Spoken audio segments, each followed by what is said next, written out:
Nagkagirian ang mga rallyista at mga pulis sa paggunita ng ika-40 anibersaryo ng EDSA People Power.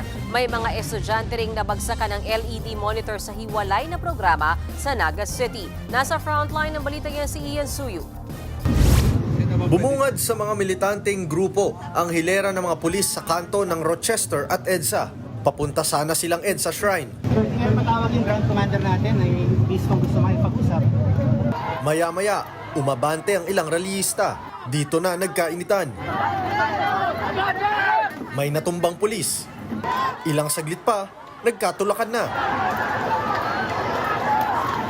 Ayon sa mga rallyista, hindi raw sila pinayagan ng mga pulis na dalhin ang truck na dapat sana'y gagamitin bilang stage para sa kanilang programa. Ang problema, pagtipo namin kanina, ayaw na pumayag ng pulis. Kasi bawal daw ang truck sa EDSA. Kasi sabi namin, ito pa nag-usapan namin kahapon. Ang ending, kinumpiska ng MMDA at mga pulis ang susi ng truck at sa EDSA Shrine na lang nagprograma ang mga rallyista. Kapansin-pansin ring nakapalibot naman sa kanila ang mga pulis at barikada. Kabilang sa nakiisa sa 40th anniversary ng EDSA People Power ay grupo ng mga manggagawa, LGBTQ members, mga mag-aaral, mga pari at madre. Ang sentimiento nila, tila mas lumala pa raw ang korupsyon matapos ang 4 na dekada. Panawagan din nila ang pagbaba sa pwesto ni na Pangulong Bongbong Marcos at Vice President Sara Duterte. Kaya kami naririto kasama ng mga seminarista, kami mga pare, ay upay pahayag din na ang taong simbahan ay sumasang-ayon sa sigaw ng ating mga mamamayan. Nung tumakbo sila ni BP Sara, ang pangako nila, unity. Big, para maging daan sa pagbabago at pagunlad. Ngayon, after 3 years, anli away, anli nakaw. At ang epekto nito, lalong nagdurusa sa kahirapan yung mga kababayan natin. Sa White Plains Avenue naman sa Quezon City, muling ginawa ang makasaysayang pagkakapit-bisig at salubungan noong February 25, 1986. Pero imbes na mga tangke ng militar, mga kabataang naghihintay ang kanilang tinagpo. Mensahe ng EDSA People Power Survivors sa kabataan, buhayin ang diwa ng mapayapang revolusyon.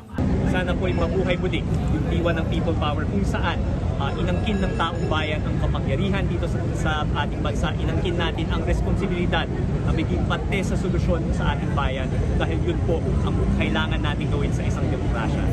Unang nagmarcha ang iba't ibang grupo mula sa EDSA Shrine patungong People Power Monument.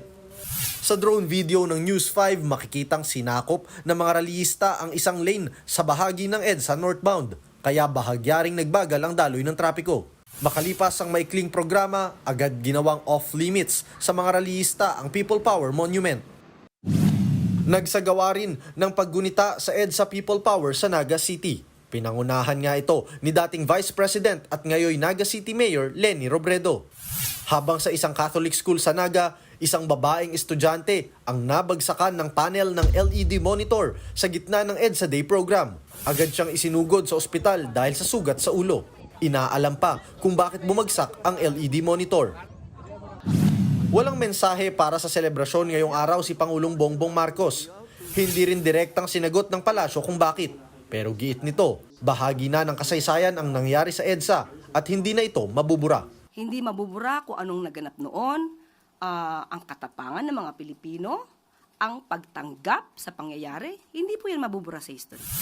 40 taon na ang nakalilipas pero tila pare-pareho pa rin ang problemang nararanasan ng mga Pilipino sa ngayon.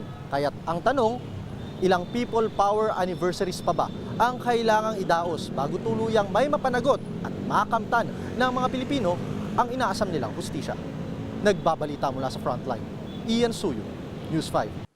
Mga kapatid, Mean Los Baños po, huwag magpahuli sa mga balita at impormasyong dapat ninyong malaman. Para sa mas malawak na balitaan at diskusyon, mag-follow at mag-subscribe na sa social media pages ng News 5.